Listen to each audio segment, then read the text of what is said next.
আমরা আজকে যে বইটা থেকে কয়েক মিনিট কথা শুনবো, বলেন তো বইটার নাম কি? সবাই বলবেন কি নাম? এই কোরআনের মাজলিসে আসতে পারলে ভালো লাগে? তাহলে আসুন আল্লাহর দরবারে আমরা শুকরিয়া জানাই। আমরা পড়ে নেই কালিমাতুশ শুকর, আলহামদুলিল্লাহ। এই কিতাবটা এসেছে আমাদেরকে হেদায়েত দেওয়ার জন্য, আমাদেরকে পথ দেখানোর জন্য। পথ দেখায় শুধু একজন, তিনি কে? বিশ্বনবী বলেন, ইন্নাকা লা তাহদি মান আহবাবতা ওয়ালাকিন্নাল্লাহা ইয়াহদি মান ইয়াশা।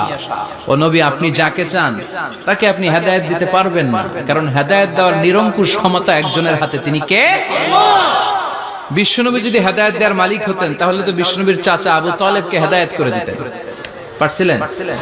যেই চাচা আবু তালেব বিশ্বনবীকে সবসময় শেল্টার দিয়েছে, বাবার মতো লালন পালন করেছে, সে আবু তালেবের কপালে হেদায়েত জোটে নাই। ইন্তেকালের সময় বিশ্বনবী বারবার বলছিলেন, চাচা একবার বলেন আশহাদু আল্লা ইলাহা ইল্লাল্লাহ ওয়া আশহাদু আন্না মুহাম্মাদুর রাসূলুল্লাহ, একবার বলেন, বাকি বিতর্ক করার দায়িত্ব আল্লাহর সাথে আমার।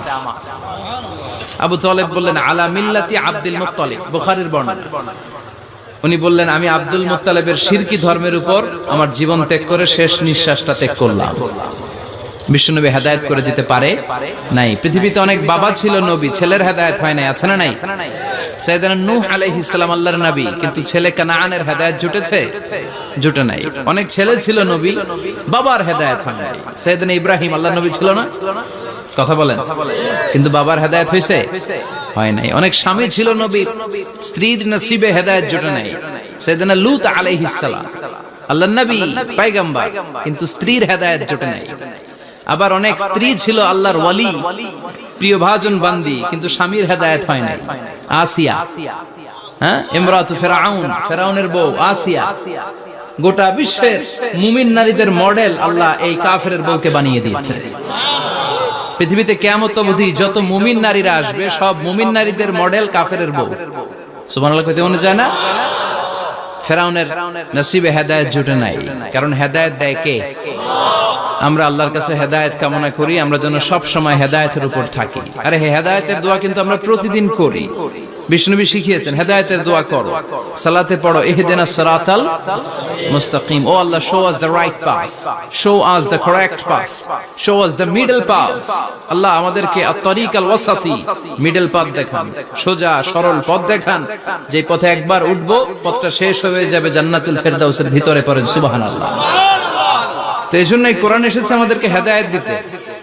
এই কোরআনকে আল্লাহ তাআলা আমাদের কাছে নাজিল করেছে যাতে আমরা মানুষের মতো মানুষ হই। কি হই? মানুষ হই। এখন অনেকে বলতে পারেন, হুজুর তাইলে আমরা কি মানুষ না? বলা হয় যে বাড়ছে জনসংখ্যা, কমছে মানুষ। বাড়ছে কি কমছে?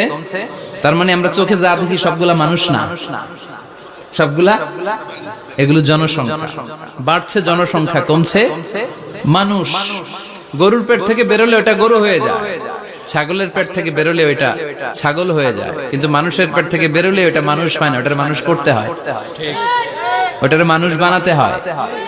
আবার গরুরে কেউ কোনোদিন বলে না তুই গরুর মতো গরু হ, ছাগল রে কেউ কোনোদিন বলছে ছাগলের মতো ছাগল হ, কিন্তু মানুষকে বলে তুই মানুষের মতো মানুষ হ। মানুষের মতো মানুষ বানানোর জন্য এই কিতাবকে নাজিল করেছে কে?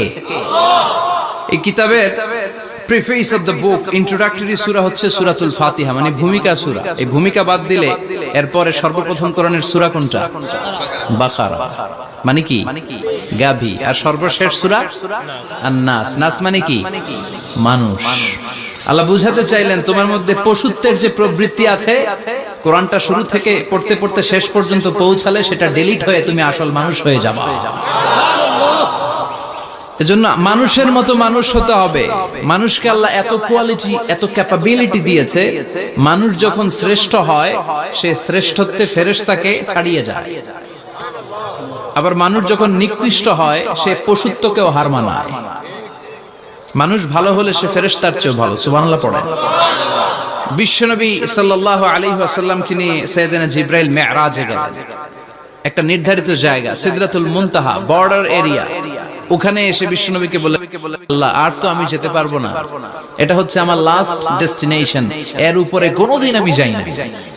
এই যে আপনার কাছে 23 বছর কোরআনের আয়াতগুলো এসে এসে নাজিল করেছি, আমি কিন্তু এইখানে এসে কান পেতে আল্লাহর কথা শুনেছি। আর আল্লাহ যা বলেছে এটা নিয়ে আপনার দরবারে হাজির হয়েছি, আমিও আজ পর্যন্ত আল্লাহরে দেখি নাই। সুবহানাল্লাহ পড়েন। নবী গো, এই বর্ডার এরিয়ার উপরে আমি আর যেতে পারবো না। আল্লাহ অনেকগুলো পাখা আমাকে দিয়েছে, 1 ইঞ্চি উপরে যদি পারমিশন ছাড়া যেতে যাই, আমার পাখাগুলো সব আল্লাহ জ্বালিয়ে দিবে। এখন থেকে খেলা শুরু আপনার, আপনি যান। সুবহানাল্লাহ পড়েন। তাহলে মানুষ শ্রেষ্ঠ হলে সে শ্রেষ্ঠত্বে ফেরেশতাকে হার মানায়। সেদিন জিব্রাইল হার মেনেছে না? জিব্রাইল যেখানে শেষ, বিশ্বনবীর খেলা শুরু। সুবহানাল্লাহ পড়েন। আবার মানুষ যদি নিকৃষ্ট হয়, সে পশুত্বকে হার মানায়, সে পশুর চেয়েও খারাপ হয়। বিশ্বাস করেন? আচ্ছা, আওয়াজ করে উত্তর দেন। একটা কুকুর আর একটা কুকুরকে মারছে, একটা সিংহ আর একটা সিংহকে মেরেছে, একটা হাতি আর একটা হাতিরে মারে। শুনছেন কোনদিন? কোনদিন শুনবেন? হাতি হাতিরে মারে না, কুকুর কুকুরে মারে না, কিন্তু মানুষ মানুষকে মারে কিনা? মারে না? মারে। একটা কুকুর আর একটা কুকুরকে মেরে 10 টুকরা করেছে, একটা হাতি আর একটা হাতিকে মেরে 15 টুকরা করছে। শুনছেন? একটা মানুষ শুধু আর একটা মানুষকে নৃশংসভাবে হত্যাই করে না, হত্যার পরে 10 টুকরা করে, 15 টুকরা করে, বস্তাবন্দি করে। চিল্লায় বলেন ঠিক কিনা? একটা কুকুর জনপদের সব কুকুরগুলোকে সাবার করে দেয় না, একটা হাতি ওই বনের সব হাতিকে শেষ করে দেয় না, কিন্তু মানুষ আগুন জ্বালিয়ে জনপদের পর জনপদ ছারখার করে দেয়, বোমা মেরে জনপদ উড়িয়ে দেয়। জাপানের 2টা শহর হিরোশিমা আর নাগাসাকি, দ্বিতীয় বিশ্বযুদ্ধের সময় ইউএস সোলজাররা বিমান থেকে 2টা বোমা মেরেছিল। হিরোশিমাতে লিটল বয়, নাগাসাকিতে ফ্যাট ম্যান। পারমাণবিক বোমা। যে পাইলটরা বোমা মারতেছে এরাও মানুষ, আর যাদেরকে মারার জন্য মারতেছে এরাও মানুষ। মানুষ মানুষকে এভাবে শেষ করে দেয়। এজন্য মানুষ ভালো হলে সে ফেরেশতার চেয়েও ভালো, মানুষ খারাপ হলে সে পশুর চেয়েও নিকৃষ্ট। উলাইকা কাল আনআম বাল হুম আদাল। ঠিক কি না? আল্লাহ বলেন তখন আর সে মানুষ থাকে না। ভালো হলে ফেরেশতাদের চেয়েও ভালো, নিকৃষ্ট হলে পশুদেরকেও সে হার মানায়। উলাইকা কাল আনআমি বাল হুম আদাল উলাইকা হুমুল গাফিলুন। তারা পশুর চেয়েও নিকৃষ্ট, তারা মানুষ তো নয়, তারা পশুও না, পশুর চেয়েও খারাপ। এজন্য আমাদের এই পশুত্বের প্রবৃত্তিকে আমাদের থেকে বের করে মানুষের মতো মানুষ বানানোর জন্য এই কোরআনটারে পাঠাইছে কে? এই কোরআন পড়লে আপনি মানুষের মতো মানুষ হবেন। এই পৃথিবীতে আসল মানুষের অভাব, ঠিক কি না? এই দুনিয়া এখন তো আর সেই দুনিয়া নাই, মানুষ নামের মানুষ আছে, দুনিয়া বোঝাই। সেই মানুষের ভিড়ে আমার আসল মানুষ নাই, আসল মানুষ নাই। তো কোরআন এসেছে আমাদেরকে আসল মানুষ বানাতে, আমরা যেন মানুষের মতো মানুষ হতে পারি। এজন্যই কোরআন এসেছে। কোরআন এসেছে আমাদেরকে ভদ্র, শিক্ষিত, মার্জিত, সিভিলাইজড, সভ্য বানাতে। কারণ কোরআন যারা পড়বে তারা মূর্খ থাকে না। কারণ কোরআনের প্রথম কথাই হচ্ছে educate yourself, educate your generation. তুমি তোমার নিজেকে শিক্ষিত করো, তুমি তোমার প্রজন্মকে শিক্ষিত বানাও। ঠিক কি না? কোরআনের প্রথম কথাটা কি বলেন তো? ইকরা মানে কি? সবাই বলেন ইকরা মানে কি? আল কোরআনের প্রথম বাণী পড়ো, আল হাদিসে নবীর কথা পড়ো। আল কোরআনের প্রথম বাণী পড়ো, আল হাদিসে নবীর কথা পড়ো। পড়ে পড়ে শেখো, শিখে শিখে তুমি তোমার নিজের জীবন গড়ো। চিল্লায় পড়েন আল্লাহু আকবার। এজন্য আমরা পড়ে পড়ে শিক্ষিত হতে চাই, মানুষের মতো মানুষ হতে চাই। ইনশাআল্লাহ পড়েন। এই কোরআন পড়লে আই গ্যারান্টি ইউ, আপনাকে গ্যারান্টি দিতে পারি আপনার ছেলে মানুষের মতো মানুষ হবে। ঠিক কি না? যারা মা বাবাকে বৃদ্ধাশ্রমে দিয়ে আসে, ওল্ড হোম আছে না বাংলাদেশে? হ্যাঁ, কুমিল্লায় আসেনি বৃদ্ধাশ্রম? শুনছেন? বানানোর জন্য চেষ্টা চলছে। ছেলে আমার মস্ত মালিক, মস্ত অফিসার, মস্ত ফ্ল্যাটে যায় না দেখা এ পারে ও পার। নানান রকম জিনিস আর আসবাব দামি দামি, সবচেয়ে কম দামি ছিলাম একমাত্র আমি। ছেলের আবার আমার প্রতি অগাধ সম্ভ্রম, আমার ঠিকানা তাই বৃদ্ধাশ্রম। ঠিক কি না? এখন বৃদ্ধাশ্রম লাগে আমাদের, মা বাবাকে কাছে রাখতে চাই না। যে মা বাবা জীবন যৌবন অর্থ সব শেষ করলো আমাদের জন্য, সেই মা বাবাকে সাথে না রেখে বউয়ের পরামর্শে বৃদ্ধাশ্রমে দিয়ে আসে, এরকম ডাকাত আছে না নাই? যেই মা বাবা, যেই লোকটা যারা মা বাবাকে বৃদ্ধাশ্রমে দেয়, ওর বৃদ্ধ বয়সে ওর কপালে বৃদ্ধাশ্রম জুটবে না। ও ভাঙ্গা থালা হাতে নিয়ে রাস্তায় ভিক্ষা করে খাবে, আমি লিখে দিলাম। চিল্লা এখন ঠিক কিনা? এজন্য যারা শেষ জীবনে বৃদ্ধাশ্রমে থাকতে চান না, তারা ছেলেদেরকে এই বইটা একটু পড়াই দিয়ে, এই বইটা পড়াই দিলে, এই বইটা শিখলে আপনার ছেলে আপনার বৃদ্ধাশ্রমে দিয়ে আসবে না। আপনার ছেলে মানুষের মতো মানুষ হবে। মানুষকে দিয়েছে আল্লাহ অসাধারণ সম্ভাবনা। এই পৃথিবীতে মানুষের চাইতে শক্তিশালী কেউ আছে? কথা কন। রব্বুল আলামিন যখন পৃথিবী বানালেন, মহাবিস্ফোরণের মধ্য দিয়ে গোটা পৃথিবী যখন তৈরি হয়ে যায়, পুরো পৃথিবী থারথার করে কাঁপে। পৃথিবীর এই কাঁপুনিগুলোকে বন্ধ করার জন্য আল্লাহ পৃথিবীর ভিতরে 7টা টেকটনিক প্লেট বসিয়ে দিলেন। 7 tectonic plates create the mountain range on earth. 7টা প্লেট বসায় দিয়েছে, মানে 7টা পেরেক, পাহাড় বসিয়ে দিয়েছে। পৃথিবী তৈরির পরেই পৃথিবী কাঁপছে। মুসনাদ আহমদ ইবনে হাম্বলের বর্ণনা, আল্লাহ তাআলা পৃথিবীর ভিতরে পাহাড়কে পেরেক হিসেবে ঢুকিয়ে দিলেন। এবার কাঁপাকাঁপি বন্ধ। সুবহানাল্লাহ পড়েন। ফেরেশতারা অবাক, ইয়া রাসূলুল্লাহ, ইয়া রাব্বাল আলামিন, এই পাহাড়ের এত শক্তি যে পৃথিবীর এই থারথার করে কাঁপুনিকে বন্ধ করে দিয়েছে। হাল মিন খালকিকা আশাদ্দা মিনাল জিবাল, ইয়া রব, আপনার সৃষ্টিকুলের মধ্যে পাহাড়ের চেয়ে শক্তিশালী কি কিছু আছে? আল্লাহ বললেন নাম আছে। কি সেটা? আল্লাহ বললেন সেটা হচ্ছে আল হাদিদ, মানে লোহা। লোহা চিনেন? এই হাদিদ নামে, আল হাদিদ নামে আল্লাহর কোরআনে একটা সূরা আছে না নাই? সূরাতুল হাদিদ, লোহার সূরা। ওয়া আনজালনাল হাদিদ ফীহি বাসুন শাদীদ ওয়া মানাফিউ লিন-নাস। আল্লাহ বললেন আমি লোহাকে নাজিল করেছি। লোহা পৃথিবীর কোনো উপাদান নয়।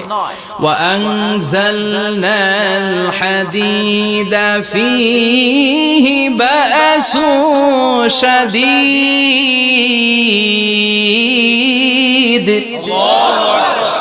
আমি পৃথিবীর মধ্যে লোহা নাজিল করেছি। লোহার ভেতরে আছে ভয়ঙ্কর ধরনের শক্তি। মানাফিউ লিন-নাস, মানুষের জন্য উপকার আছে না নাই? সব কাজে লোহা লাগে। মোবাইল বানাবেন, লোহা লাগবে। গাড়ি, লোহা লাগবে। বাড়ি, লোহা লাগে। এই যে মাইক দিয়ে ওয়াজ করতেছি, লোহা আছে না? লোহা ছাড়া কিছুই হয় না। এই লোহা পৃথিবীর কোনো উপাদান নয়। পৃথিবীতে লোহার মলিকিউল তৈরি হয়নি, হয়েছে মহাবিশ্বের অন্য কোনো জায়গা থেকে। লোহার একটা অণু তৈরি করতে 1 কোটি ডিগ্রি সেলসিয়াসেরও বেশি তাপমাত্রা লাগে। এই লোহাকে আল্লাহ বললেন আমি পাহাড়ের চেয়ে বেশি শক্তিশালী করে বানিয়েছি লোহাকে। সুবহানাল্লাহ পড়েন। ফেরেশতারা বললেন হাল মিন খালকিকা আশাদ্দা মিনাল হাদিদ। আল্লাহ, আপনার এই সৃষ্টিকুলের মধ্যে লোহার চাইতেও শক্তিশালী কি কিছু আছে? আল্লাহ বললেন নাম আছে। ফেরেশতারা বললেন মা হিয়া। আল্লাহ বললেন সেটা হচ্ছে আন-নার, আগুন। আগুন লোহাকেও গলিয়ে দেয়। সুবহানাল্লাহ পড়েন। ফেরেশতারা বললেন হাল মিন খালকিকা আশাদ্দা মিনান-নার। আল্লাহ, আপনার এই সৃষ্টিকুলের মধ্যে আগুনের চাইতেও কি শক্তিশালী কিছু আছে? আল্লাহ বললেন আছে। কি সেটা? আল-মা, পানি। পানি মারলে আগুন। সুবহানাল্লাহ পড়েন। শুনতেছেন? কষ্ট হচ্ছে না তো? আরো অনেক কিছু কইছে, শুনবেন? এরপরে ফেরেশতারা বললেন ইয়া রাব, হাল মিন খালকিকা আশাদ্দা মিনাল মা। আপনার এই সৃষ্টিকুলের মধ্যে পানির চাইতেও শক্তিশালী কি কিছু আছে? আল্লাহ বললেন নাম আছে। সেটা কি? আর-রিহ। আর-রিহ মানে বাতাস। কারণ বাতাসের ধাক্কায় সমুদ্রে, সাগরের পানিতে ঢেউ খেলে, জলের উচ্ছ্বাস হয়, জলোচ্ছ্বাস হয়, ঠিক কি না? এবার ফেরেশতারা বললেন মাবুদ, পানির চাইতেও বেশি শক্তিশালী বাতাস। এবার আমাদের জানতে বড্ড মনে চায়, এই বাতাসের চাইতেও শক্তিশালী কোন সৃষ্টি আপনার সৃষ্টি জগতে আছে নাকি? আল্লাহ বললেন বাতাসের চাইতেও শক্তিশালী একটা জিনিস আছে। দেখি কে কইতে পারে? বলেন সুবহানাল্লাহ। আল্লাহ বললেন বাতাসের চাইতেও শক্তিশালী হলো আশরাফুল মাখলুকাত, মানুষ। যদি সেটা মানুষের মতো মানুষ হয়, এমন মানুষ যে মানুষ ডান হাতে কি দান করে বাম হাত সেটা জানে, তার মানে গোপনে দান করে। গোপনে দান করতে রাজি আছেন তো? তো এই কোরআন এসেছে আমাদেরকে মানুষের মতো মানুষ বানাতে। কি বানাতে? আমরা মানুষের মতো মানুষ হতে চাই। রাজি আছেন তো? আল্লাহ তুমি তৌফিক দাও। আরো জোরে পড়েন আমিন। কিয়ামতের প্রামাণ্য ধারা বর্ণনা আল্লাহ নিজে দিয়েছে। এই সূরাটা পড়লে মনে হবে আপনি এখানে বসেই কিয়ামতটা সচক্ষে লাইভ দেখতেছেন। সুবহানাল্লাহ পড়বেন না? সূরাটার নাম হচ্ছে আল কারিআ। কি নাম? আল কারিআ। সবাই বলেন কি নাম? আল কারিআ। আল কারিআ মানে হচ্ছে বিকট আওয়াজ, ভয়ঙ্কর আওয়াজ, জাইগান্টিক সাউন্ড, বোম্বাস্টিং মার্কা সাউন্ড। যে সাউন্ড, যে আওয়াজ, যে বিকট শব্দ পৃথিবীর কোনো মানুষ শুনে নাই। The trumpet, the siren, the whistle, বিশাল এক হুইসেল বাজানো হবে। ওই হুইসেল বা সাইরেন বাজানোর ফলে বিকট একটা শব্দে গোটা বিশ্ব ভেঙে খান খান হয়ে যাবে। এটার নামই হচ্ছে আল কারিয়া। চিল্লায় এখন সুবহানাল্লাহ। ওই হুইসেল দেওয়ার জন্য, ওই সাইরেন বাজানোর জন্য, ওই সুরের ভেতরে, সিঙ্গার ভেতরে ফুৎকার দেওয়ার জন্য রব্বুল আলামিন স্পেশাল একটা ফেরেশতা বানিয়েছেন। তার নাম হলো ইসরাফিল আলাইহিস সালাম। কি নাম? ইসরাফিল আলাইহিস সালাম। এদিকে ইসরাফিল নামে কেউ আছে? হ্যাঁ, না থাকলো অনেকে রাখে ইসরাফিল নামটা, কিন্তু অনেকে রাখে। আজরাইল রাখে নাকি? না আজরাইল। হ্যাঁ, আজরাইল রাখে না, ইসরাফিল কিন্তু রাখে। তো এই ফেরেশতাকে আল্লাহ তাআলা বিশাল একটা হুইসেলের ভিতরে, সাইরেনের ভিতরে তিনটা ফুৎকার দেওয়ার জন্য তৈরি করেছেন। তার ডিউটি হচ্ছে তার গোটা জীবন জুড়ে সে হুইসেলের ভিতরে তিনটা ফু দিবে। এটার বাংলায় বলে সিঙ্গা। বাংলায় কি বলে? সিঙ্গায় ফু দিবে কয়টা? চিল্লায় বলেন। এই ফেরেশতার পা দুটো হচ্ছে জমিনে, এই ফেরেশতার মাথা হচ্ছে আকাশের অনেক উপরে। সৃষ্টির পর থেকে এই ফেরেশতা ওই সিঙ্গাটা, ওই বাঁশিটা তার দুই ঠোঁটের মাঝখানে লাগিয়ে আল্লাহর আরশের দিকে তাকিয়ে আছে, and just waiting for the green signal. আল্লাহর পক্ষ থেকে সিগন্যাল আসার অপেক্ষায় আছে যে আল্লাহ কখন বলবে যে ফু দে। সুবহানাল্লাহ। তিনটা ফু দেওয়ার জন্য রব্বুল আলামিন একটা ফেরেশতা বানালেন। ইসরাফিল ফেরেশতা সৃষ্টির শুরু থেকে বিশাল সিঙ্গাটাকে, সাইরেনটাকে, ট্রাম্পিটটাকে দুই ঠোঁটের মাঝখানে লাগিয়ে আল্লাহর আরশের দিকে তাকিয়ে আছে, কবে আমার প্রভু বলবে সাইরেনের মধ্যে বাঁশি বাজা। He is waiting. ঠিক এই মুহূর্তে যখন আমি কথা বলছি আর আপনারা শুনছেন, ঠিক এই মুহূর্তেও ওই সাইরেনটা ওনার দুই ঠোঁটের মধ্যে লাগানো, আর উনি আরশের দিকে তাকিয়ে অপেক্ষা করছে কখন আমার রব আদেশ করে, আর তখন আমি সিঙ্গায় ফুৎকার দিয়ে গোটা বিশ্বটারে মেসাকার বানিয়ে দিব। কোন সুবহানাল্লাহ। এই ঘটনাটাই আল্লাহ প্রামাণ্য দলিল দিয়ে বর্ণনা করেছেন। আর বর্ণনা করতে যে এই সূরার নাম দিয়েছেন আল কারিআ। কি নাম? মানে বিকট আওয়াজ, ভয়ঙ্কর আওয়াজ, বজ্রনিনাদ, মহাপ্রলয়ের সেদিন এমন আওয়াজ হবে যে আওয়াজ পৃথিবীতে কেউ কোনোদিন আমরা শুনি নাই। আসলে এই পৃথিবীতে আমরা এক একজন এক এক সময় এক এক জায়গায় বিকট বিকট আওয়াজ শুনেছি, কিন্তু কিয়ামতের দিন ইসরাফিল যখন ওই সিঙ্গার ভেতরে ফুৎকার দিবে, ওই ফুৎকারের যে আওয়াজটা হবে, এই আওয়াজটা কি এই আওয়াজগুলোর মতো? কথা বলেন। এর চেয়ে অনেক ভয়ঙ্করতম আওয়াজ, যে আওয়াজ শুনলে আপনার হৃদয় শিউরে উঠবে, কেঁপে উঠবে। এই আওয়াজটার নাম হচ্ছে আরবিতে আল কারিআ। কি নাম? চিল্লায় বলেন কি নাম? এজন্য আল্লাহ বললেন আল কারিআতু মাল কারিআতু ওয়া মা আদরাকা মাল কারিআ। সেদিনের আওয়াজটা হলো ভয়ঙ্কর আওয়াজ। ওই আওয়াজটার নাম আমি আল্লাহ দিয়েছি আল কারিআ। আল কারিআ মাল কারিআ ওয়া মা আদরাকা মাল কারিআ। তিনবার তিনি সূরার শুরুতে তিনবার এই শব্দটা উচ্চারণ করেছেন। কয়বার? কথা বলেন। তিনবার। যে কোনো জিনিস তিনবার যখন আমরা বলি, গুরুত্ব বোঝানোর জন্য বলি, বলি না? বিশ্বনবী মাঝে মাঝে কোন জিনিসের ইম্পর্টেন্স, সিগনিফিকেন্স, তাৎপর্য এবং গুরুত্ব বোঝানোর জন্য তিনবার বলতেন। কয়বার? একবার বিশ্বনবী তাকওয়া নিয়ে ওয়াজ করতেছিলেন আর বলছিলেন আত-তাকওয়া হা হুনা, التقوى ها هنا، التقوى ها هنا، ويشير إلى صدره ثلاث مرات। তাকওয়া এখানে, তাকওয়া এখানে, তাকওয়া এখানে বলে বিশ্বনবী ওনার হৃদয়ের দিকে, কলবের দিকে তিনবার ইঙ্গিত করেছেন। কয়বার? তাকওয়া মানে কার ভয়? আল্লাহর ভয়। আল্লাহর ভয় নিয়ে যখন ওয়াজ করছিলেন বিশ্বনবী বলছেন তাকওয়াটা এখানে, এখানে, এখানে। তেমনি মক্কাবাসীদের কাছে যখন সূরাতুল কারিআ নাযিল হয়েছে, মক্কার কাফির মুশরিকদের দৃষ্টি আকর্ষণের জন্য আল্লাহ তাআলা এই সূরার শুরুতে আল কারিআ শব্দটা একবার নয়, দুইবার নয়, তিনবার উল্লেখ করেছেন। পড়েন সুবহানাল্লাহ। আল্লাহ বললেন আল কারিআতু মাল কারিআতু ওয়া মা আদরাকা মাল কারিআ ইয়াওমা ইয়াকুনুন নাসু কাল ফারাশিল মাবথুস ওয়া তাকুনুল জিবালু কাল ইহনিল মানফুশ। সুবহানাল্লাহ পড়েন। আল্লাহ বললেন বিকট একটা আওয়াজ হবে, তিনটা আওয়াজ করার জন্য, তিনটা হুইসেল বাজানোর জন্য ইসরাফিলকে আমি বানালাম।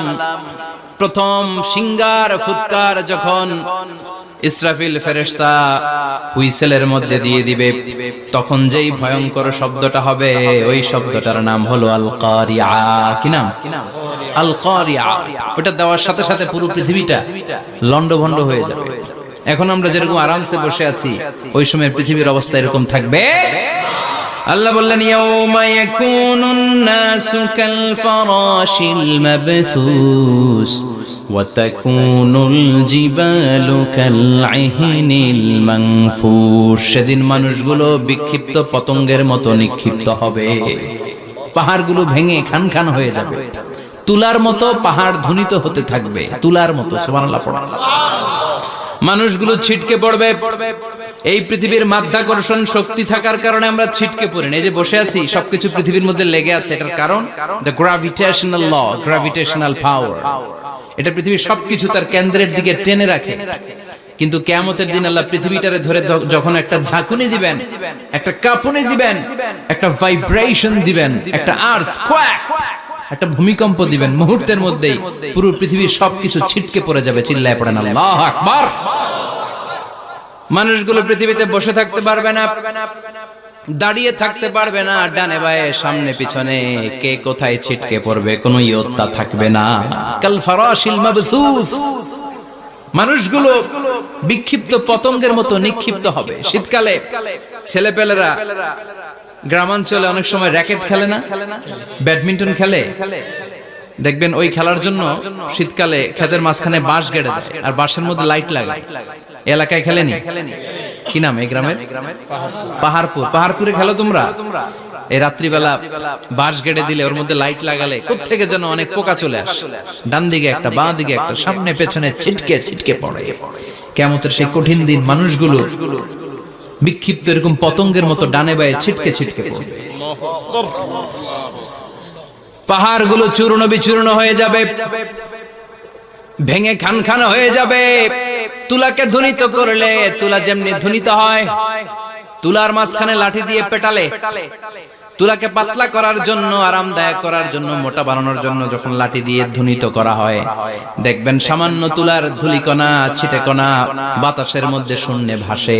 ফু মারলে আরো দূরে যায়, ফু মারলে আরো দূরে যায়। বাতাসের ঝাপটা ওটা কোথায় যে চলে যায় কেউ জানে না। পৃথিবীর বড় বড় সাইজের পাহাড়গুলো সেদিন এই তুলার মতো, তুলা যেমনি বাতাসে ধ্বনিত হয়, পাহাড়গুলো সেদিন তুলার মতো বাতাসে ধ্বনিত হতে থাকবে। চিল্লায় কোন আল্লাহু আকবার।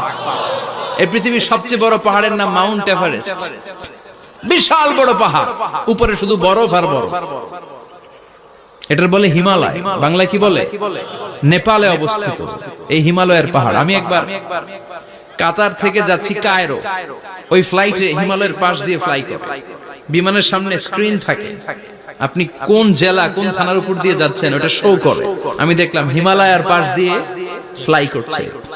জানলা দিয়ে তাকিয়ে দেখি বিশাল মাউন্ট এভারেস্ট, উপরে শুধু বরফ আর বরফ। সুবহানাল্লাহ। 29,035 ফিট উঁচু ওই পাহাড়টা সেদিন আল্লাহ যখন একটা ঝাঁকুনি দিবে, পৃথিবীটারে ভেঙে খান খান হয়ে যাবে, টুকরা টুকরা হয়ে যাবে, তুলার মতো বাতাসে ধ্বনিত হতে থাকবে। ইউরোপের সবচেয়ে বড় পাহাড়ের নাম হচ্ছে আল্পস পর্বতমালা। পুরো মাউন্টেন রেঞ্জটা ভেঙে চুরমার হয়ে যাবে, ধূলিকণা হয়ে যাবে। আমেরিকার সবচেয়ে বড় পাহাড়ের নাম আলাস্কা মাউন্টেন রেঞ্জ। অ্যাটলাস বা ম্যাপ নিয়ে যাদের পড়াশোনা আছে দেখবেন ইউনাইটেড স্টেটস অফ আমেরিকা, এখানে নর্থ আমেরিকার পাশে বড় করে লেখা আলাস্কা, পুরোটাই পাহাড়। আমেরিকার সবচেয়ে উঁচু পাহাড়। এই পাহাড়গুলো সেদিন ভেঙে টুকরা টুকরা হয়ে যাবে। বাংলাদেশের ময়মনসিংহে আছে আমাদের এদেশের সবচেয়ে বড় পাহাড়, গাঢ় পাহাড়। নাম শুনছেন? আল্লাহ জানে কি জানি হবে সেদিন আমাদের পাহাড়ের অবস্থা। তাজিংডং বিজয়, বান্দরবানে কেওক্রাডাং, চিম্বুকের চূড়ায় আমি উঠেছিলাম 2002 সালে। সেখানে পার্সোনাল প্রাইভেট কার নিয়ে যাওয়া যায়, মাইক্রো নিয়েও যেতে পারবেন না, চাঁদের গাড়ি আছে একটা। ওইটা আলাদা এক্সট্রা 2-3টা ইঞ্জিন লাগানো, ওইটা দিয়ে টেনে টেনে আপনারা নেবে। উপরে সেনাবাহিনীর ক্যাম্প আছে, বাংলাদেশের 3য় বৃহত্তম পাহাড়। কিয়ামতের দিন আল্লাহ যখন একটা ঝাঁকুনি দিবে, পৃথিবীটারে যখন একটা নাড়া দিবে, আর ইসরাফিল যখন ফুৎকার দিবে, একটা পাহাড়ও টিকবে? চিল্লায় বলেন টিকবে? এজন্য আল্লাহ বললেন ইযা যুলজিলাতিল আরদু জিলজালাহা ওয়া আখরাজাতিল আরদু আসকালাহা ইযা রুজ্জাতিল আরদু রাজ্জাও ওয়া বুসাতিল জিবালু বাসসা। সেদিন যখন আল্লাহ একটা ভূমিকম্প তৈরি করবে, পৃথিবীটাকে যখন নাড়িয়ে দিবে, কাঁপিয়ে দিবে, একটা পাহাড়ও টিকবে না, সবগুলো পাহাড় তুলার মতো ধ্বনিত হতে থাকবে।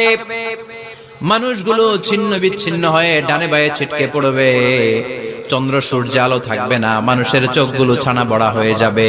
ফাইদা বারিকাল বাসারু ওয়া খাসাফাল কামারু ওয়া জুমিআশ শামসু ওয়াল কামারু ইয়াকুলুল ইনসানু আইনাল মাফার। চাঁদে আলো থাকবে না, সূর্যে আলো থাকবে না, প্রক্সিমা সেন্ট্রাইতে আলো থাকবে না, আলফা সেন্ট্রাই এ, আলফা সেন্ট্রাই বি, ইটা ক্যারিনা, বেটেলজিউস, অ্যান্ড্রোমেডা, একটার ভেতরেও সেদিন আলো থাকবে না, সবগুলো অন্ধকার হয়ে যাবে।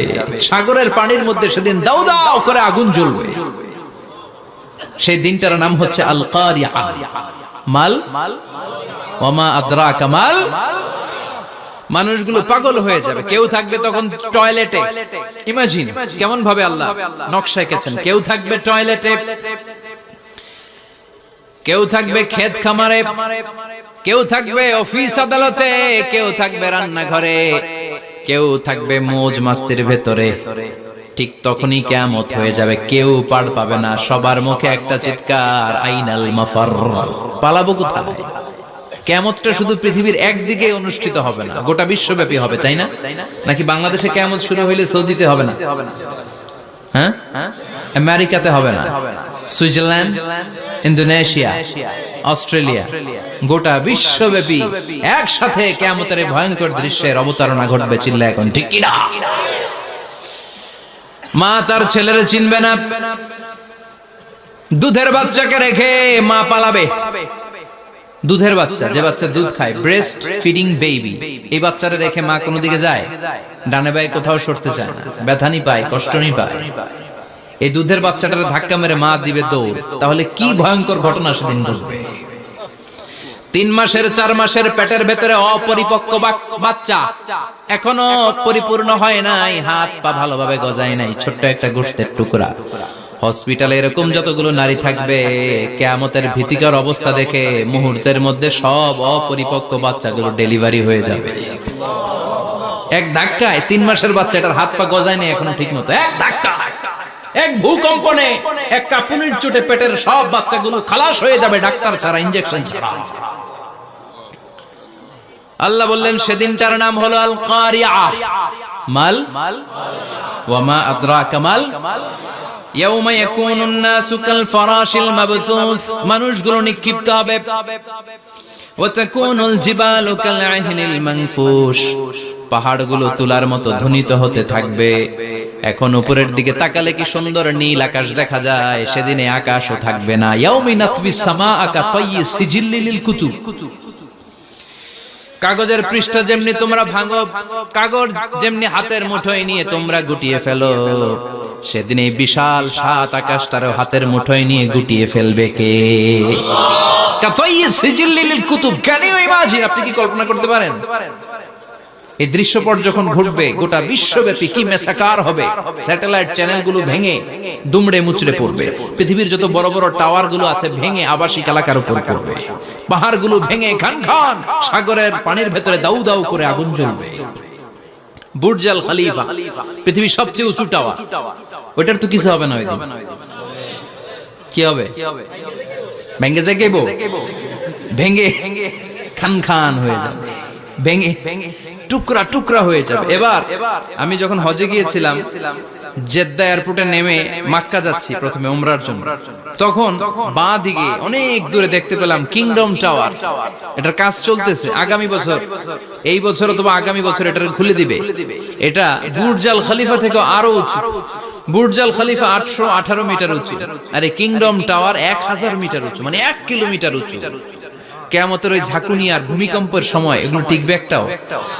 আরো যে টাওয়ার গুলো আছে, সাংহাই টাওয়ার, তাইপেডাং 101, পেট্রোনাস টুইন টাওয়ার, বাংলাদেশের 40, 50, 60 তলাগুলা টিকবে? আমাদের কুমিল্লা শহর তো এখন টাওয়ারের শহর হয়ে গেছে। একটা বড় ছাদের উপর থেকে কুমিল্লা শহরের দিকে তাকালে এটা কি কুমিল্লা না উত্তরা বুঝাই যায় না। এই টাওয়ার গুলো একটাও টিকবে? আওয়াজ করে বলেন টিকবে? সে কথাই আল্লাহ বললেন, আল কারিআতু মাল কারিআতু ওয়া মা আদরাকা মাল কারিআ ইয়াওমা ইয়াকুনুন নাসু কাল ফারাশিল মাবথুস ওয়া তাকুনুল জিবালু কাল ইহনিল মানফুশ। কি দৃশ্য আল্লাহ আঁকলেন! প্রথমে একটা সাইরেন দেয়া হবে, দেয়ার সাথে সাথে ভেঙে চুরে সব সারখার, মানুষগুলো পাগলের মতো দৌড়াবে। ওমা হুম বিসুকারা ওয়ালাকিন্না আযাবাল্লাহি শাদীদ। মানুষগুলোর দৌড়াদৌড়ি দেখলে মনে হবে যে মাতালের মতো দৌড়াচ্ছে, রেড ওয়াইন খেয়ে, হুইস্কি খেয়ে, মদ খেয়ে পাগলের মতো দৌড়াচ্ছে। আসলে মদ খায় নাই, হুইস্কিও খায় নাই। সেদিন আল্লাহর আযাব এত ভয়ঙ্কর হবে, মানুষগুলো সব হয়রান হয়ে যাবে, মানুষগুলো পাগলের মতো দৌড়াবে। সাগরের পানিতে দাউ দাউ করে আগুন, স্যাটেলাইট ভেঙে খান খান, বিল্ডিং গুলো ভেঙে ভেঙে পড়ছে, পাহাড়গুলো ধ্বনিত হচ্ছে, গোটা বিশ্বব্যাপী বিকট আওয়াজ। পৃথিবীর যখন ঠিক এইরকম অবস্থা, আল্লাহ তাআলা ইসরাফিলকে বলবে, ইসরাফিল, 3টা ফুৎকার দেওয়ার জন্য তোকে তৈরি করেছি, এবার দ্বিতীয় ফুৎকারটা দে। তাকে ফুৎকার দিতে হবে মোট কয়টা? আরো জোরে বলেন। সে কেবল একটা দিয়েছে, এবার দ্বিতীয় ফুৎকার দিবে। দ্বিতীয় ফুৎকার যখন সে দিবে, মুহূর্তের মধ্যে পৃথিবীর মধ্যে যত মানুষ আছে সবগুলো মরতে শুরু করবে। একটার পর একটা মালাকুল মাউত রূহ কবজ করতে শুরু করবে। মরবেন না শুধু একজন, চিল্লায় বলেন তিনি কে? কুল্লু মান আলাইহা ফানি ওয়া ইয়াবকা ওয়াজহু রাব্বিকা যুল জালালি ওয়াল ইকরাম ফাবিআইয়ি আলাই রাব্বিকুমা তুকাযযিবান। পৃথিবীর মধ্যে যা যা তোমরা দেখো সব হয়ে যাবে ফান। সব কি? ফান। আমরা বলি না ফানা ফানা, বলি ফানা ফানা হয়ে যাবে, কিছু থাকবে না, থাকবে একজন, চিল্লায় বলেন তিনি কে? এজন্য সব সময় আল্লাহর কাছে কামনা করবেন, আল্লাহ তুমি ঈমানের মরণ দাও। পড়ে না আমিন? ও আল্লাহ তুমি আমাদেরকে শাহাদাতের মরণ দাও। পড়ে না আমিন? আমাকে শহীদ করে সেই মিছিলে শামিল করে নিও, যে মিছিলের নেতা মীরে হামজা খোবায়েবে খাব্বাব আল্লাহর কাছে ছিল অতি প্রিয়, শামিল করে নিও। আমাকে শহীদ করে সেই মিছিলে শামিল করে নিও। পড়ে না আমিন? বিশ্বনবী বলেন, শাহাদাতের তামান্না নিয়ে যদি, অন্তরে শাহাদাতের ইচ্ছা নিয়ে যদি, শাহাদাতের তামান্না নিয়ে যদি কেউ বিছানার মধ্যে ডায়রিয়া রোগে আক্রান্ত হয়েও মারা যায়, হার্ট অ্যাটাক করেও মারা যায়, স্ট্রোক করেও যদি মারা যায়, কিন্তু অন্তরে যদি তামান্না থাকে, কিয়ামতের ময়দানে শহীদদের সাথে তারে দাঁড় করাবে কে? ঈমানের পথে অবিচল থেকে আমার মরণ যেন হয়। পড়েন আমিন?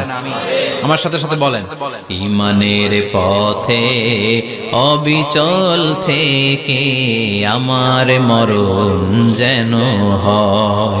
তোমারই কাছে মিনতি আমার, তোমারই কাছে মিনতি আমার, মহামহিম দয়াময়। ঈমানের পথে অবিচল থেকে আমার মরণ যেন হয়। পড়েন আমিন? ঈমানের মৃত্যু এক আল্লাহ ছাড়া কেউ দিতে পারে না। শাহাদাতের মৃত্যু আল্লাহ ছাড়া কেউ দিতে পারে না। এজন্য আখের যদি ভালো হয়, সব ভালো তার, শেষ ভালো যার।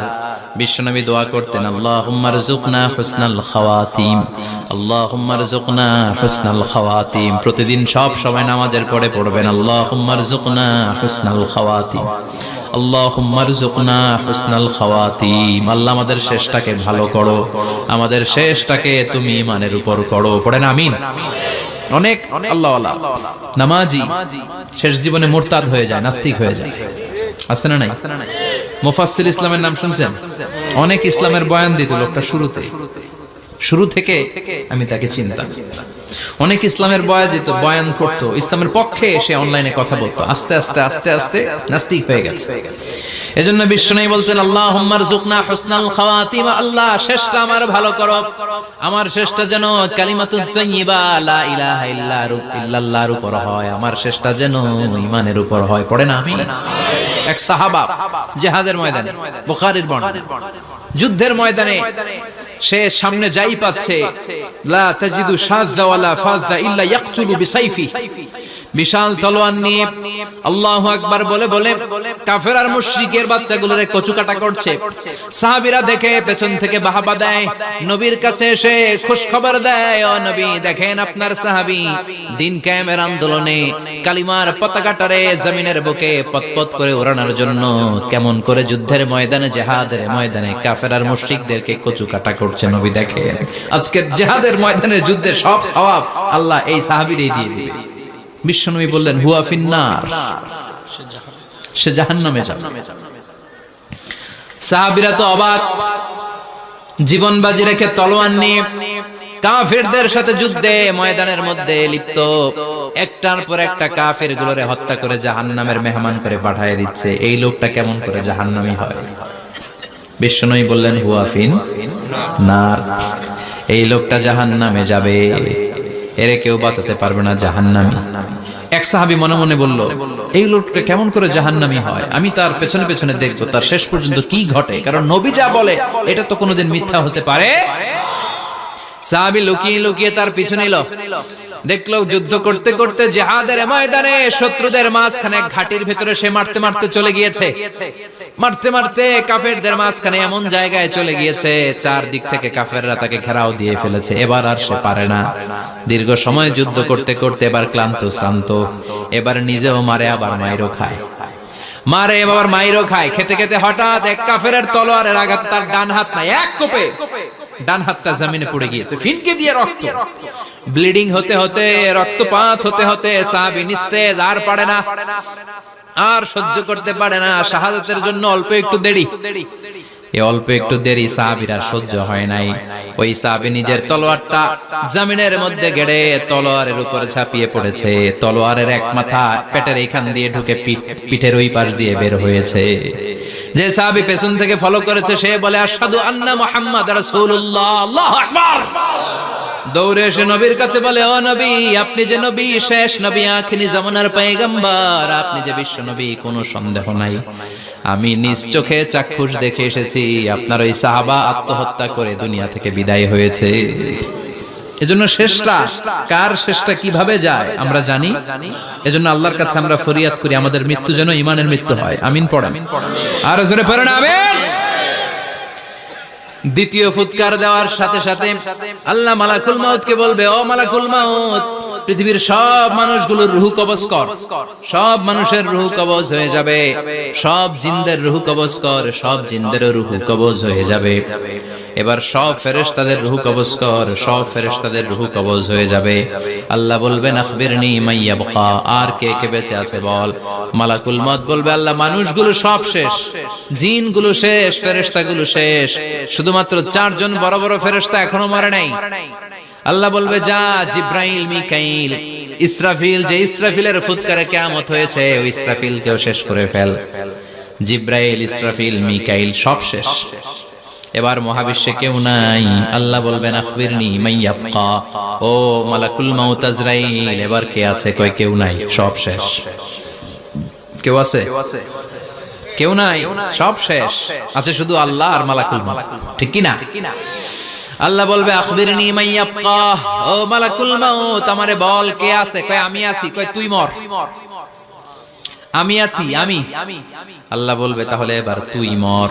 তুই মর শোনার সাথে সাথে মালাকুল মাউতের কাঁপুনি ছুটে যাবে, খিচুনি ছুটে যাবে, ভয় ভয়ে খিচুনি ছুটে যাবে, কারণ মৃত্যুটা তো সে দেখেছে।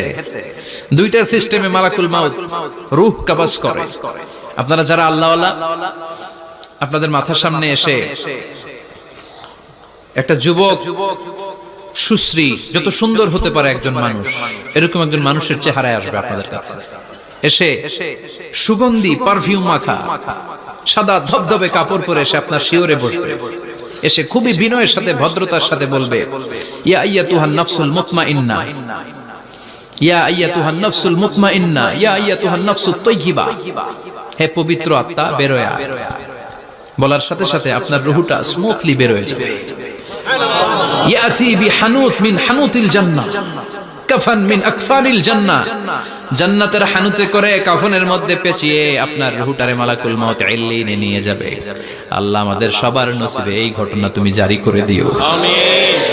আর যারা ইসলাম মানে নাই, কোরআন মানে নাই, বিশ্ব নবীরে মানে নাই, তাদের সামনে কুৎসিত আকৃতির একটা ভয়ঙ্কর চেহারা নিয়ে আসবে। বিআকবাহি মা ইয়াকুন, হাদিসে এসেছে যত খারাপ হতে পারে একজন মানুষের চেহারা, যত দুর্গন্ধযুক্ত হতে পারে একজন মানুষের দেহ, বিদঘুটে ভয়ঙ্কর রাক্ষসে এক চেহারা নিয়ে আসবে। মুমিনের সামনে এসে যেমনি ভদ্রভাবে বসে যায়, সে এরকম আসবে না, সে ত্রাস সৃষ্টি করবে। ডাকাত যখন আপনার অ্যাটাক করে এমন ত্রাস সৃষ্টি করবে, কোপ মেরে আঘাত করে আপনি ভয়ে সব দিয়ে দিবেন। ওনারা দেখলে আপনার পিলে চমকে যাবে। ভয়ঙ্কর দুর্গন্ধযুক্ত কালো একটা ড্রেস পরে আপনার সামনে এসে এমন ত্রাস সৃষ্টি করে বসবে, ওইটা দেখলে অবস্থা খারাপ। চিৎকার দিয়ে ধমকাবে আর বলবে, ইয়া আইয়াতুহান নাফসুল খাবিসা, হে পাপাত্তা বেরোয়া ইলা গাদাবিল্লাহ, আল্লাহর ক্ষোভ, আল্লাহর রাগের দিকে তুই বের হয়ে আয়। মুমিনের আত্মাটা যেমনি স্মুথলি বের হয়ে এসেছে, কাফেরের আত্মাটা বলার সাথে সাথে বেরোতে চাইবে না। আত্মাটা একবার ডানে দৌড়, একবার বায়ে দৌড়, একবার সামনে দৌড়, আর একবার পিছনে দৌড়।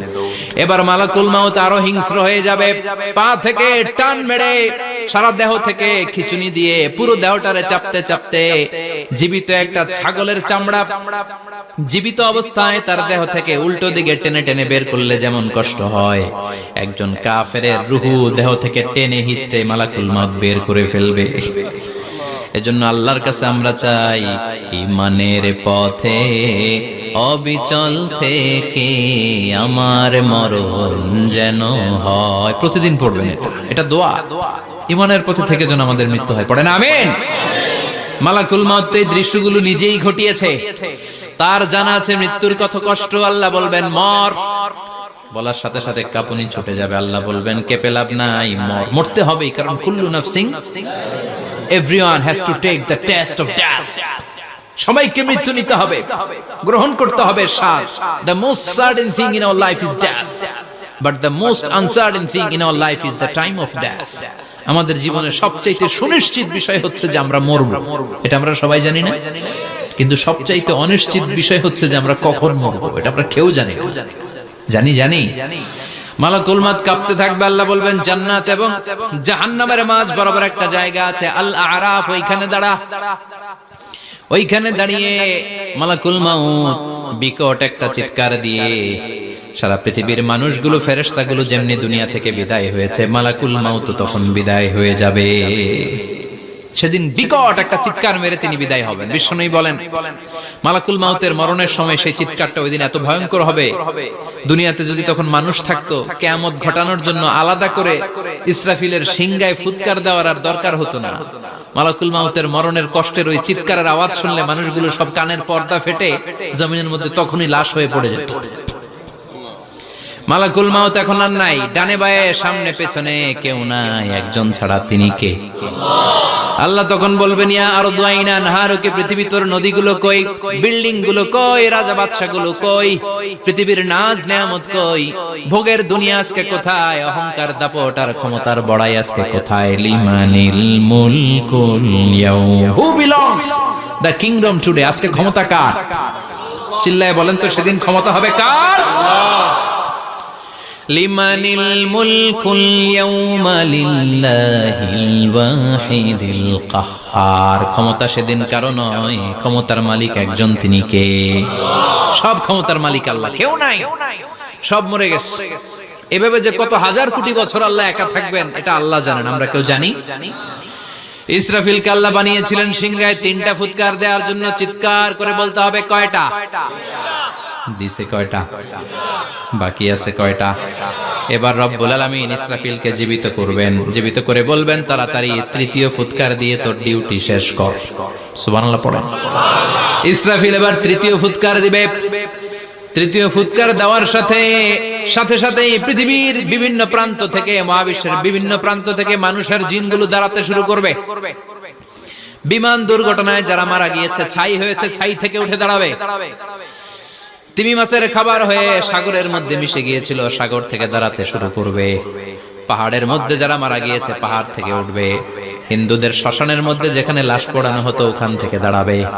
মানুষগুলো কবর থেকে উঠবে, যে যেখানে মারা গিয়েছে সেখান থেকে দাঁড়াবে। মিনহা خلقناكم وفيها نعيدكم ومنها نخرجكم تارة أخرى। মাটি থেকে বানালাম, মাটির কবরে পাঠালাম, আবার মাটির কবর থেকে দাঁড় করায় দিবে কে?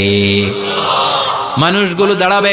মুমিন বান্দারা চোখ কচলাতে কচলাতে বলবে মান বাআসানা মিন মারকাদিনা। قالوا من بعثنا من مرقدنا هذا ما وعد الرحمن وصدق المرسلون। মুমিন বান্দারা চোখ ডলতে ডলতে বলবে ঘুম ভাঙালো কে? ঘুম ভাঙালো মরার কুকিলে। ঘুম ভাঙাইয়া গেল রে হে মরার কুকিলে। কয় না এটা মরা কুকিল আবার ঘুম ভাঙায়? ব্যাটারি দিছে মনে এটার ভিতরে। আমার ঘুম ভাঙালো কে? মুমিনরা, আপনারা দাদা আসছে আনন্দের ঘুম দিবেন সেদিন কবরে। 3টা প্রশ্ন আপনারে করা হবে। মার রব্বুক, তোর রবের নাম কি? তোমার ধর্মের নাম কি? এই লোকটারে চিনো নাকি? ওনার নাম কি? এবার বলবে 3টা প্রশ্নের উত্তর কোত্থেকে শিখলা? কও কোত্থেকে শিখছেন? বলতে হবে কোরআন থেকে শিখেছি। 4টার উত্তর যখন করতে পারবেন, ইফসাহু লাহু কবরুহু 70 যিরাআন, কবরটারে 70 হাত লম্বা করে দেয়া হবে। ওয়া ইফতাহু লাহু বাবুন ইলাল জান্নাহ, আপনার কবরের ভেতরে থেকে জান্নাতের দিকে একটা ঘর করে দেয়া হবে। জান্নাতের সুঘ্রাণওয়ালা সুবাতাস আপনার কবরের মধ্যে এসে ধাক্কা মারবে। জান্নাতে ঢোকা লাগবে না, আপনার ওই কানেকশন দিয়ে আসবে। এয়ার কন্ডিশনের যে রুমগুলো আছে, ওই রুমগুলোর ভিতরে না ঢুকলো, দরজার আশেপাশ দিয়ে হাঁটলে একটা ঠান্ডা ঠান্ডা বাতাস আছে না নাই? দেহের মধ্যে লাগে। জান্নাতে আপনার ঢোকা লাগবে না, কবরের মধ্যে শুয়ে শুয়ে জান্নাতের সুবাতাস পাবেন। এবার বলবে ফায়ুলবাসু লিবাসু আহলিল জান্নাহ, জান্নাত থেকে আনা 2টা জান্নাতি সেট পোশাক আপনারে পরিয়ে দেয়া হবে। এবার আপনারে বলা হবে আহলান ওয়া সাহলান, কংগ্রেচুলেশন, খোশামদেদ, তোমার জন্য কংগ্রেচুলেশন, সুস্বাগতম। 3টার পরে 4র্থ প্রশ্নের উত্তরও পেরেছো। জান্নাতের পোশাক তোমারে পরিয়ে দিলাম, আর কোনো কাজ নাই। এবারের মতো খেলা শেষ, এবার ঘুমাও। কি করো?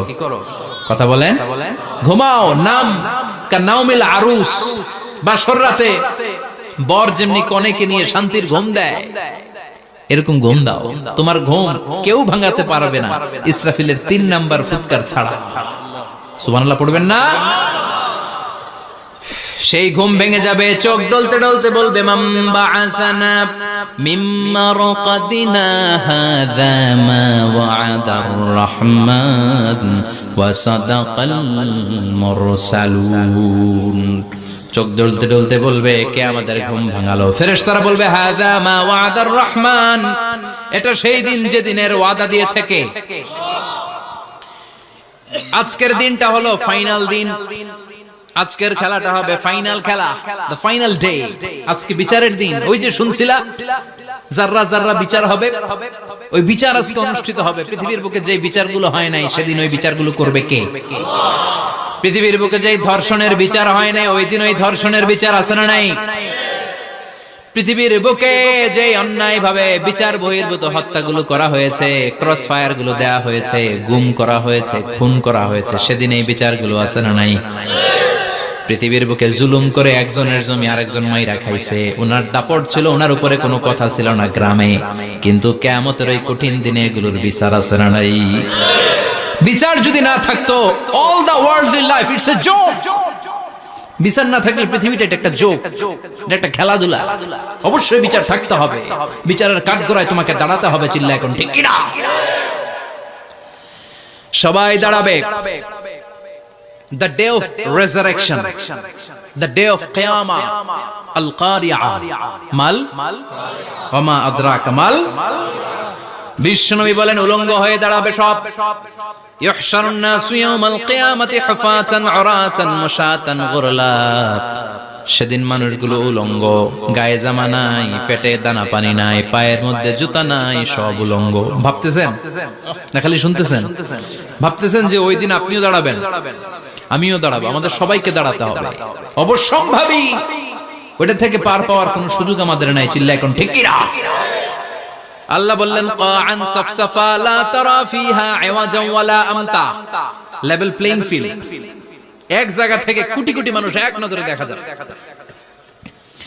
সবগুলো উলঙ্গের মতো দৌড়াবে, পেটে দানা পানি নাই, খাওয়া দাওয়া নাই, ক্লান্ত শ্রান্ত পেরেশান। মাথার সূর্যটা, আকাশের সূর্যটা কাছে চলে আসবে। আল্লাহর আরশের ছায়া ছাড়া সেদিন কেউ কোনো ছায়া পাবে না। আল্লাহ এই কঠিন দিন তোমার আরশের নিচে এই গুনাহগার বান্দাদেরকে তুমি ছায়া করে দিও। আল্লাহর আরশের ছায়া ছাড়া সেদিন কোনো ছায়া নাই। সূর্যের তাপে মাথার মগজগুলো ভাতের মাড়ের মতো গলে গলে নাকের ছিদ্র দিয়ে কানের ছিদ্র দিয়ে বেয়ে বেয়ে পড়বে। মানুষগুলো ক্লান্ত শ্রান্ত পেরেশান, ক্ষুধার জ্বালায় তৃষ্ণার জ্বালায় জিহ্বাটা বের হয়ে যাবে। 50,000 বছর হবে সে দিনটা লম্বা। কয় হাজার? 50,000 বছর। পাগল হয়ে যাবে মানুষ, পাগল। মা আয়েশা বললেন ইয়া রাসূলুল্লাহ, ইয়া হাবিবাল্লাহ, ভয়ঙ্কর সেদিন মানুষগুলো দাঁড়াবে, নারী পুরুষ কারো গায়ে জামা নাই। তাহলে কি মানুষের লজ্জা লাগবে না? Don't they feel any shy, any shame? No shame? কোনো লজ্জা থাকবে না? কাপড় না থাকলে লজ্জা লাগার কথা না? মায়ে সেটাই বললেন নবী, ওই কঠিন দিন কারো গায়ে জামা নাই, তাহলে কি লজ্জা শরমের কোনো ব্যাপার নাই? বিশ্বনবী বলেন আয়েশা রে, ওই দিনটা এত ভয়ঙ্কর, কার গায়ে জামা আছে কার গায়ে নাই টেরও পাওয়া যাবে না। ইয়াউমা ইয়াফিরুল মারউ মিন আখিহি ওয়া উম্মিহি ওয়া আবি, নিজের সাথে মিলান, সবাই নিজের নিজের মায়ের সাথে মিলান। সেদিন ভাইকে দেখে ভাই পালাবে, আপনার ভাইকে আপনি পরিচয় না দিয়ে পালিয়ে যাবেন। আপনার ছোট বোনটারে দেখে পরিচয় না দিয়ে আপনি দৌড়াবেন। আপনার কলিজার টুকরা সন্তানটারে নাকি আপনি চিনবেন না। আপনার প্রিয়তমা স্ত্রী আপনারে চিনবে না, আপনি তারে চিনবেন না। বাবা আপনারে পরিচয় দিবে না, মা পরিচয় দিবে না। যেই মা ছেলের জন্য নিজের জীবন বিলিয়ে দেয়, আছে না নাই?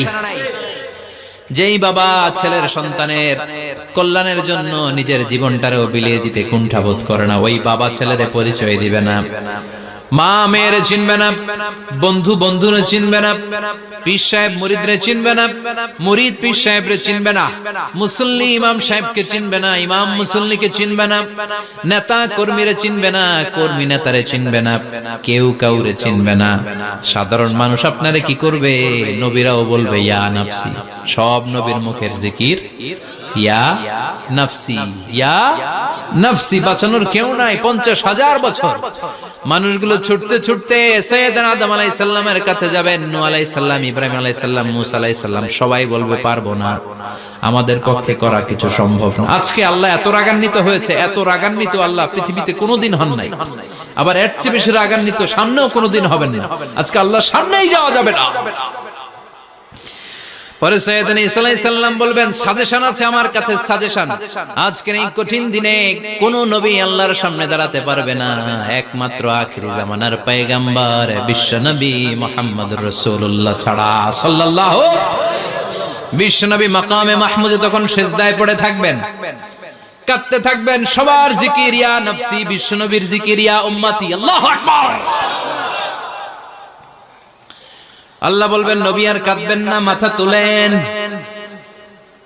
ইরফা রাসাক, ও নবী মাথা তোলেন, সাল তুতা, আজকে যা চাবেন আমি তাই দেব। ওয়াশফা তুশাফা, যার জন্য সুপারিশ করবেন কবুল করে নেব। কঠিন দিন, ওই ভয়ঙ্কর দিনের ভয় অন্তরে থাকার দরকার আছে না নাই? ওই দিনটার নাম আল কারিয়া, মাল ওমা আদরাকা মাল। এরপর আল্লাহ বললেন ফাআম্মা মান সাকুলাত মাওয়াজিনুহু ফাহুয়া ফি ঈশাতির রাদিয়াহ ওয়া আম্মা মান খাফফাত মাওয়াজিনুহু ফাউম্মুহু হাওিয়া ওয়া মা আদরাকা মা হিয়া নারুন হামিয়া। পড়েন আল্লাহু আকবার। দেখেন আল্লাহটা বর্ণনাটা কেমন করে দিচ্ছেন। আল্লাহ বললেন সেদিন আমি মিজানের পাল্লায় তোমাদের সবকিছুর ওজন দেব। মিজানের বহুবচন হচ্ছে মাওয়াজিন। মিজান মানে দাড়ি পাল্লা, মিজান মানে কি? বহুবচন কি? মাওয়াজিন। আল্লাহ বললেন ফাআম্মা মান সাকুলাত মাওয়াজিনু, এই মিজানের পাল্লা যদি কেউ ভারী করতে চান একটা দোয়া সকাল সন্ধ্যা পড়বেন, সুবহানাল্লাহি ওয়া বিহামদিহি সুবহানাল্লাহিল আযীম। আমার সাথে সাথে আওয়াজ করে পড়েন সুবহানাল্লাহি ওয়া বিহামদিহি সুবহানাল্লাহিল আযীম, সুবহানাল্লাহি ওয়া বিহামদিহি সুবহানাল্লাহিল আযীম। বিশ্বনবী বলেন এই দুইটা বাক্য জিহ্বায় উচ্চারণ করতে পাতলা, আল্লাহর কাছে বড্ড প্রিয়, কিন্তু মিজানের পাল্লায় রেখে দিলে ওজন হয়ে যাবে, বিশাল ওজন। আপনার ওজনের পাল্লা ভারী করে ফেলবে। সেদিন আল্লাহ মিজানের পাল্লায় জাররা জাররা হিসাব করবে। মিজানের শাব্দিক সুন্দর অর্থ হচ্ছে নিক্তি পাল্লা। কি পাল্লা? কথা বলেন, ঘুমে ধরছে? শেষ করে দেই, আর 2-1 মিনিট। তাও জিনা ওয়াজ শুনবেন তো না চলে যাবেন? সব জিনা। তো মিজানের পাল্লার শাব্দিক বাংলা অর্থ হচ্ছে, সুন্দর অর্থ হচ্ছে নিক্তি পাল্লা। দাড়ি পাল্লাতে আলু মাপে, ডাল মাপে, চাল মাপে, এগুলো মাপে। নিক্তি পাল্লাতে স্বর্ণ মাপে, ঠিক কিনা? দাড়ি পাল্লা দিয়ে স্বর্ণ মাপতে দেখছেন? নিক্তি পাল্লা দিয়ে মাপে, কারণ দাড়ি পাল্লায় খুব সূক্ষ্ম হিসাব করা যায়। 2-4টা চাল ডাল বেশি কম এদিকে যাক ওদিকে যাক তেমন সমস্যা নাই, কিন্তু স্বর্ণ যদি কিছু বেশি কম যায়, আমও শেষ, সালাও ব্যবসা শেষ। ক্রেতা পেয়ে গেলে উনি লাভবান, আমি পেয়ে গেলে আমি লাভবান। এজন্য স্বর্ণ মাপতে হয় নিক্তি পাল্লা দিয়ে। নিক্তি পাল্লার এখন মিটার বের হয়েছে, ওটার মধ্যে একটা চুল ছিঁড়েও যদি আপনি 2-3টা চুল ফেলে দেন ওইটা ওজনে এসে যাবে, পয়েন্ট এত এত, এটার ওজন আছে। সুবহানাল্লাহ পড়েন। আল্লাহ এরকম নিক্তি পাল্লা সেদিন দাঁড় করাবে, যে নিক্তি পাল্লার ভেতরে আল্লাহ জাররা জাররা হিসাব করবে। ফামাইয়া আমাল মিসকালা জাররাতিন খাইরাইয়া। জাররার উদাহরণ আমি এরকম দেই, শীতের দিন সকাল বেলায় যাদের টিনের ঘর আছে, দেখবেন টিনের ঘরে উপরে ছিদ্র আছে, ওই ছিদ্র দিয়ে সূর্যের আলো ঘরে ঢুকে। ঘরে ঢুকলেই দেখবেন ঘরের কোথাও আলো নাই, কিন্তু এই টিনের ছিদ্র দিয়ে সূর্যের চিকন একটা আলো ঘরে ঢুকেছে। ওটা সামনে দেখলে, সামনে গেলে দেখবেন যে ওই আলোটার মধ্যে পাতলা পাতলা ধুলা বালি উঠতেছে, ঘরের কোথাও দেখা যায় না, কিন্তু ওইটার মধ্যে দেখা যায়। দেখা যায় না? ওইটারে আরবিতে বলে জাররা। ওই জাররা পরিমাণ পাপ করেছেন সেটাও দেখবেন, জাররা পরিমাণ ভালো করেছেন সেটারও প্রতিদান সেদিন দিবে কে? যাদের মিজানের পাল্লা ভারী হয়ে যাবে, ফাহুয়া ফি ঈশাতির রাদিয়া, সে আরামে থাকবে, সুখে থাকবে। তাকে সামনের দিক থেকে এনে এই ডান হাতে আমলনামা দেয়া হবে। ফাআম্মা মান উতিয়া কিতাবাহু বিয়ামিনিহি ফাসাউফা ইউহাসাবু হিসাবান ইয়াসীরা। সেদিন যাদেরকে ডান হাতে আমলনামা দেয়া হবে তাদের আমলনামা সহজ হয়ে যাবে। আল্লাহ এই কঠিন বিপদের দিন, যেদিন আমার বাবা আমারে চিনবে না, আমার মা আমারে চিনবে না, সূর্য আমার মাথার উপর, তুমি ছাড়া আমার কেউ নাই, ওই কঠিন দিনে আমারে তুমি ডান হাতে আমলনামা দিও। চিল্লায় পড়েন আমিন। রোজ হাসরে হে আল্লাহ আমার করোনা বিচার, আল্লাহ করোনা বিচার। বিচার চান? প্রতিদিন দোয়াতে বলবেন আল্লাহ তুমি আমার বিচার করো না, বিচার ছাড়া তুমি আমারে মাফ করে দিও। বিচার করলে আমরা পার পাওয়ার কোনো সুযোগ নাই। বিষ্ণু বললেন মান নুকিশা উযিবা, বিচার যারা আল্লাহ করবেন সেদিন বাঁচার কোনো সুযোগ তার জন্য থাকবে না। শুধু দয়া করে মায়া করে মাফ করে দিলে তাকে আটকানোরও কেউ থাকবে। রোজ হাসরে হে আল্লাহ আমার পড়েন করোনা বিচার আল্লাহ করোনা বিচার বিচার চাহি না তব দয়া চাহে হে গুনাহগার আল্লাহ করোনা বিচার পড়েন আমিন। ডান হাতে আমলনামা দেয়া হবে যার মিজানের পাল্লা ভারী হবে। আর ফাআম্মা মান উতিয়া কিতাবাহু ওয়া আম্মা মান খাফফাত মাওয়াজিনুহু আর যার মিজানের পাল্লা হালকা হয়ে যাবে ফাউম্মুহু